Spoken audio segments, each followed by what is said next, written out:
The good news is I enjoyed myself. The bad news is a lot of people didn't.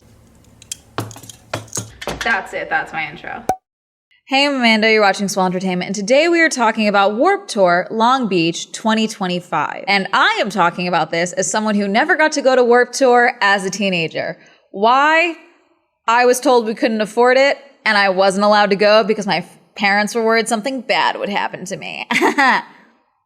So, this was my first ever Warped Tour, and I purposely went in with much more limited expectations and not trying to relive the glory days of my high school years or anything like that, because I knew that didn't work out with San Diego Comic-Con, so it probably wasn't going to work out with Warped Tour. How did I go to Warped Tour? I forgot about Warped Tour. I knew I probably wanted to go at some point for a review, but I forgot about it completely. And then my friends were like, hey, our friend can't go. Would you like to buy their ticket from us? Because they've sold me tickets before and things like that. And I was like, yeah, sure. So I ended up having a VIP ticket that I bought from my friends. And that was for 1 2-day VIP tier 4, apparently, $449.98. I bought that a while ago, and I knew it was going to be on the same weekend as San Diego Comic-Con. So here was my initial plan for the weekend.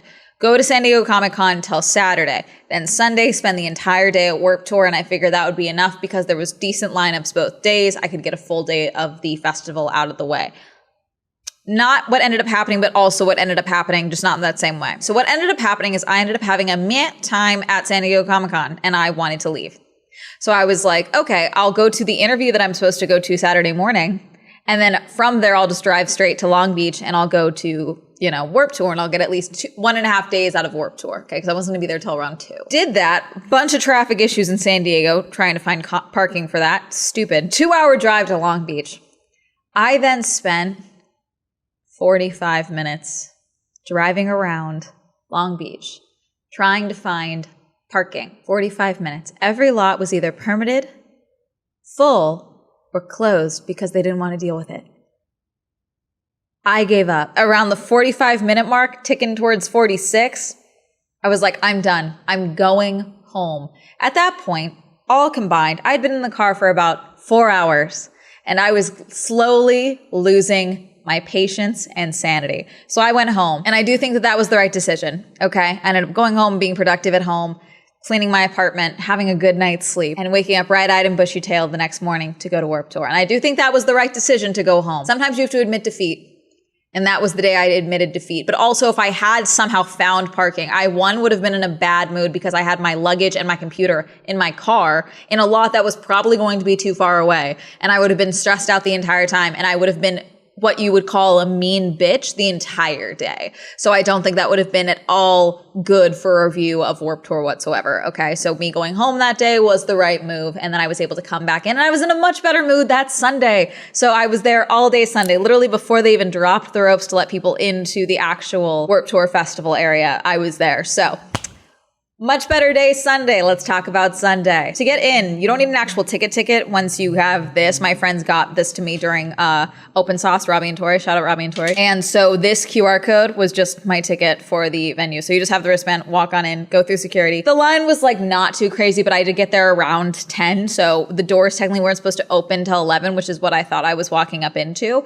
But instead they let us all in, and to the actual, there was a whole strip by the entrance that was a bunch of booths and merch vendors and things like that, and then the Warped Tour merch booth and all of that. And then they had everything else that led to most of the stages blocked off. Also, this was all in Long Beach, by the way, literally where they have the Long Beach Grand Prix, in somehow a worse configuration. This was overall a bad venue for this. You oversold, but this was not a good venue for this. And I understand why you would think that it might be a good venue, because you're we have all this space, parking issues, traffic issues. At some point, a band got arrested. I don't even know what for. I think that was for Saturday. I don't know. This was just a bad layout. There was no shade. I don't think there was anywhere to sit aside from the dirt. That was it. There was a few spots there. I ended up eating my lunch against, the giant dome connected to the convention center where they have all the seascape with all the dolphins and stuff.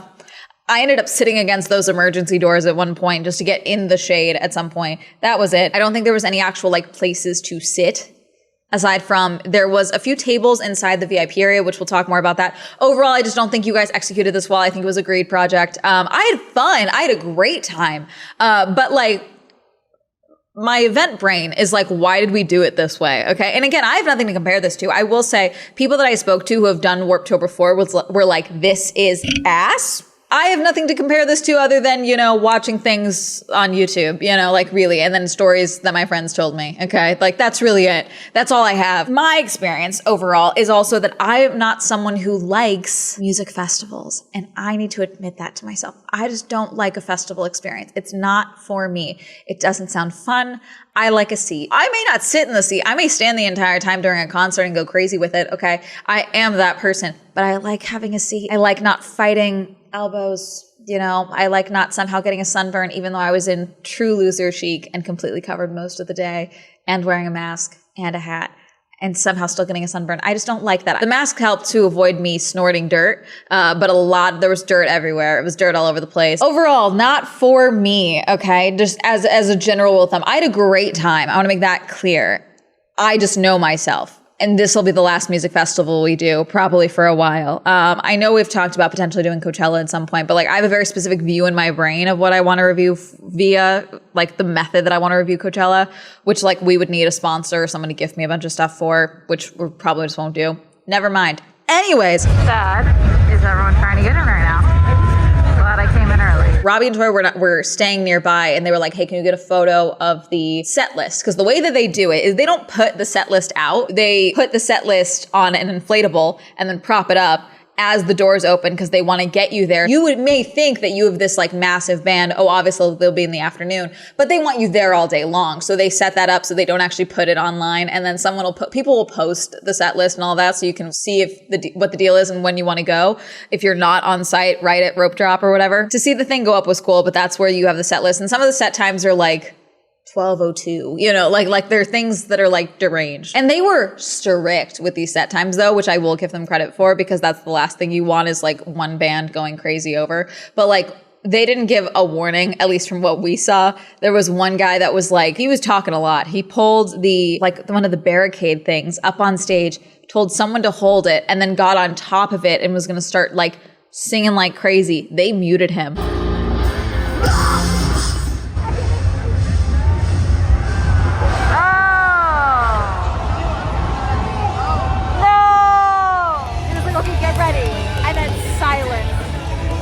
And I thought he had unplugged the mic when he was like climbing on top of the barricade thing. No, they cut the mic on his ass. They cut him off. Crazy. And then next set, go. Sometimes there was a little bit more of a buffer, but I think that would just depend on the artist and the stage. Some of the stages that were a little further apart, those were the ones that were a little more broken up. We had Van's left foot, Van's right foot, Ghost, Beatbox, Shapiro stage, Octopus stage, Rex stage, Pike stage. Just so many stages. You're all over the place. Like I said, I mostly stayed for VIP in these areas of the right foot and left foot. I don't know if there was another VIP area. I saw on the map that there was. I never went and sought it out. The left foot stage had a lot more food options. Both had like decks. So there would be a shade spot and then a deck on top. The decks filled up very quickly. I went up there for 2 minutes to get a drink and that was it. They had some tables up here and some tables underneath there. That was it. If you were on the right foot side though, by the way, which we were for the most part because of the artists that we wanted to see, a lot of them were on the right foot stage. The sun just didn't care that you were in the shade. Like the sun was beating down on that area as well to the point that like multiple artists were like, these people spent a lot of money on these seats and you thought you were gonna have shade. Sun. Like literally belting down over there. They oversold VIP like crazy. This was so packed at a certain point. At most points, I would say they oversold immensely, but I just always feel like if you're overselling VIP, you're being an asshole. Like there's no point to be doing that. They made a ton of money. Like the numbers I heard was 85,000 people a day, which no wonder I couldn't find parking at 2 p.m. It was just so many people. There was also, at least on the left and right foot stage, I don't know if this was an issue on the other stages. Most of the other sets that I went to on the other stages in the afternoon, that's where we were most of the afternoon, they did not have this same issue. So I don't know if this was just a left and right foot stage issue. There was a few times where the sound mixing and the audio was like kind of an ass. class where like the audio for the singer was way too high, could not hear any of the backups, could not hear any of the other mics. Certain instruments were way lower than others. Sometimes they tried to fix it very quickly between songs, but other times it was like clearly an issue. It happened less in the afternoon, I'll give them that. But like day 2, especially, I would expect you guys to have this like down pat by this point. You know what I'm saying? Okay, food. Food was not cheap, but it wasn't crazy for music festival prices, at least from what I've experienced, or even like what I experienced with races and things like that. I just did the Long Beach Grand Prix not too many months ago. Same venue. Similar vibe, food prices, I would say. Food lines were crazy long. The VIP Village food spots were good. I had some bitchin' garlic noodles that were like really, really good. But again, it was like, there's nowhere to sit over here. There were a few spaces where it's like you could set up tables. Near the rec stage on the opposite side, there was a few more food spots, but there was this huge grass area. And I get it. You have the exits there as well. You could have set up some form of tables or something over here just because there's nowhere to sit except for on the dirt. So like, again, it's not a Swell Entertainment event until I'm sitting on the ground. It's floor time. It's also not a Swell Entertainment event until I see a furry, which I did see furries. Side note, how are you guys not melting? It was real hot. They were throwing out waters as well. They had emergency like SOS purified waters that they would throw out into the crowd. A lot of them would hit you in the face, but they were like just purified water pouches that apparently like were really good. I never got a chance to catch one, and I just kept using the free water stations. The water setup was pretty solid. They had multiple giant water fill-up stations that were never really like overflowing with people, I would say. So pretty solid setup, especially because obviously it's hot. People are drinking, you know, you might as well have water stations. Good. I've now since seen a lot of people on TikTok leaving. I had like no service 90% of the time that I was in the Warped Tour venue space. So I was not posting. I was barely online. I didn't see much of anything. I certainly wasn't scrolling because I was, you know, headbanging to We the Kings. I was having a good time, chat. And I will say, because like I feel like that's one of the complaints that we see, especially in the post-TikTok era and post-COVID times with concerts and things like that. I've definitely made videos about this. Sorry, I whacked the mic. There are times where concert crowds suck now. And I really enjoyed at least where I was with the crowd that I was with in the VIP areas. Like this was probably one of the most lively VIP sections that I've been in a while. So I had a good time. I did see a lot of other people saying that like their crowd sucked, or at least where they were. Everyone's experiences are valid. I had a good time. Would I do this again? No. Am I glad I went? Yes. You know, like it's one of those things. I think you oversold like crazy. Like, and I don't blame people that were like, hey, it's 2 p.m. I left to get ice cream. Like I saw one woman post that. A bunch of people were like, we're leaving. The audio's ass. The bands are performing like shit. Things like that. Or some people were saying like the bands are doing great. And then like every other element of this was ass. Screens were pretty solid. Most of the other smaller stages did not have screens. Understandably, the only stages that had screens were the left and right foot. Makes sense. Not enough sun coverage. Like I don't know if anyone passed out from sun exposure or whatever, but like the fact that there was very little shade and you guys didn't even seem to try to do anything for shade, that's on you, really. So they had merch tents for every single artist, pretty much had a merch tent. Personally, I did love when artists, instead of having like actual like logos for their, you know, names and such, would just like take spray paint and be like, yeah, this is our merch. This so-and-so's merch. Very fun. A lot of those were selling out like crazy from what I saw, but those lines would get crazy, which then you would have to dodge people and things like that. I did see a lot of complaints for people not being very considerate, being out in the crowds and things like that. Like if someone was in a line, not letting you pass through. I am not one of those people that like, I will just make my way through. So it's like, excuse me, like I'll give you excuse me. Sorry, my bad. You know, I'll do that.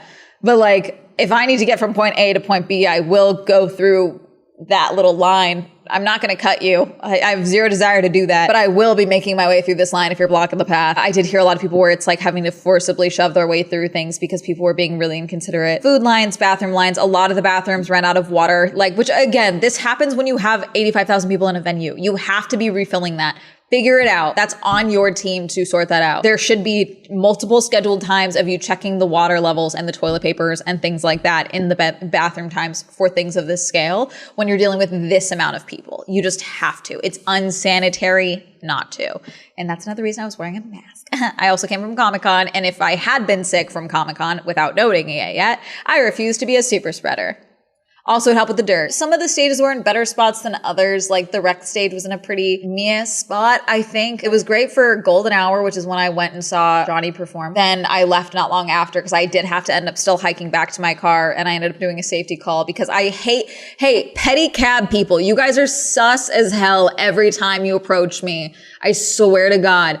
I get it. I am a young-ish, small woman walking alone clearly.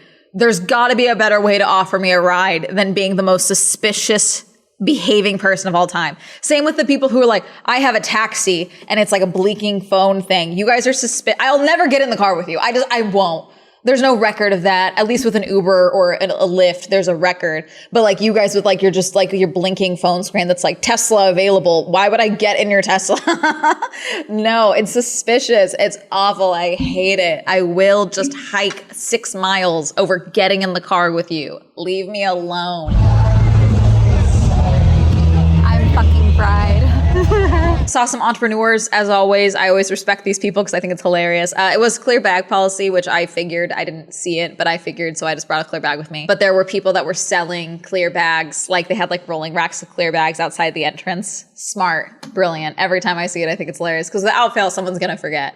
And you might as well just buy one while you're there. So funny. I hope you guys made some money. Oh, the amount of people that are like really close to the stage and don't wear ear protection always stresses me out at music festivals. I have my Loops. Shout out Loops. They won't sponsor me. And so I was wearing those the entire time, but like the amount of people that like just like refuse to wear earplugs stresses me out. Bowling for Soup slaps live, by the way. Most of the people that I saw, I have seen live at When We Were Young Fest in 2022. So like I wasn't gonna start like freaking out and ripping my clothes off. Like, oh my God, you know. But Bowling for Soup is sick live. Scene Queen slaps live, by the way. Also very funny to see during the Twerkle Pit, a bunch of boyfriends throwing it back on their girlfriends because she was like, I don't care if your girlfriend dragged you. I don't care if your teenage daughter dragged you. Throw it back in the Twerkle Pit.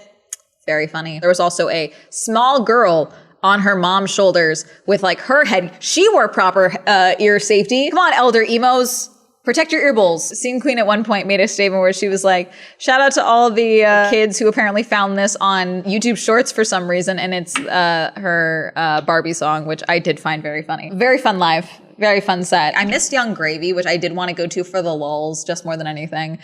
He used to perform at like every single creator-based event, which I always found very funny. And so I did want to see what he would do for Warped Tour. I have not seen anything from it. I saw nothing on Saturday from Warped Tour aside from my friends that were there, like, because I obviously follow them. But like nothing was being shown to me. Even after I went home, yesterday and today is where I started getting videos from people being like, if you're wondering how Warped Tour is going, it's 2 p.m. and I left and I got ice cream. Things like that where it's like, I'm just gonna get out of here. The crowd was crazy. There was times where it was like just the most insane crowds crossing to go to different stages and things like that. Like the ability to get from one set to another if they were on like separate stages would be very difficult. The one lane in and out of the VIP area, I think also could have been very dangerous. It's one of those instances where it's enough people where like things could go south very quickly. And also something that I don't want to bring up, but I have to bring up because music festival, a lot of the venues surrounding this area are private residences in that they are apartments and things of that nature. So unlike with, let's say, When We Were Young Fest, where I stayed at a hotel that faced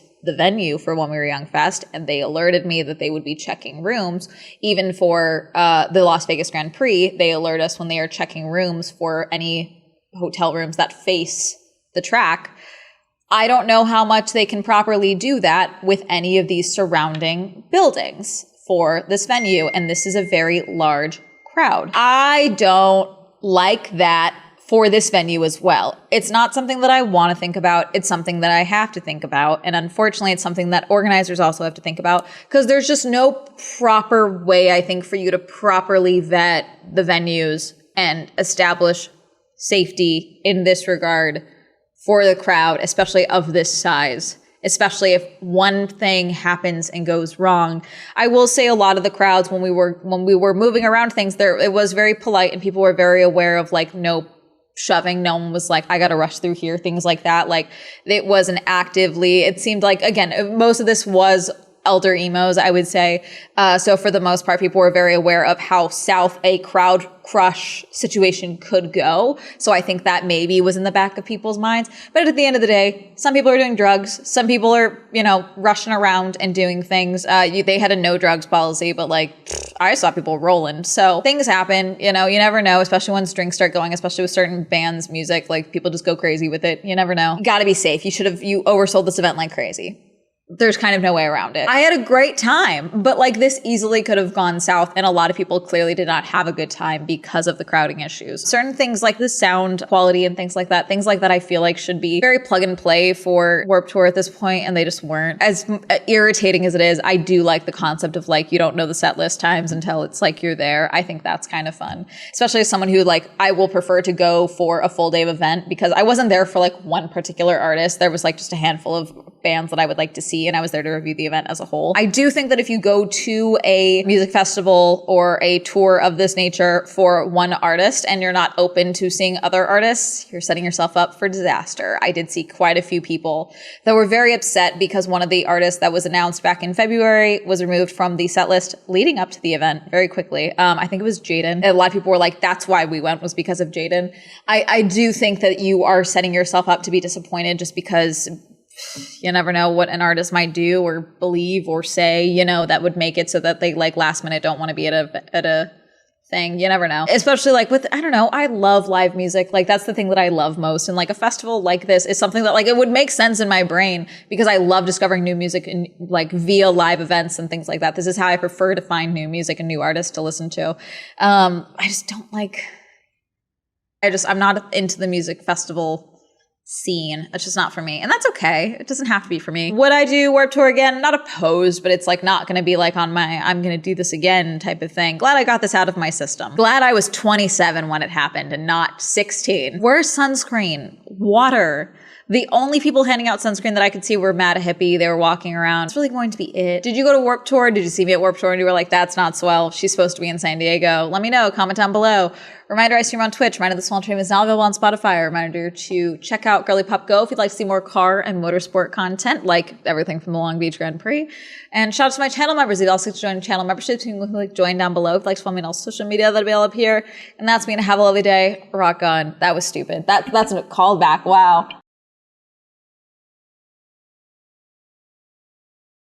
I will say, hearing the Bowling for Soup performance of the Phineas and Ferb theme song, they are very proud of it, which is very sweet.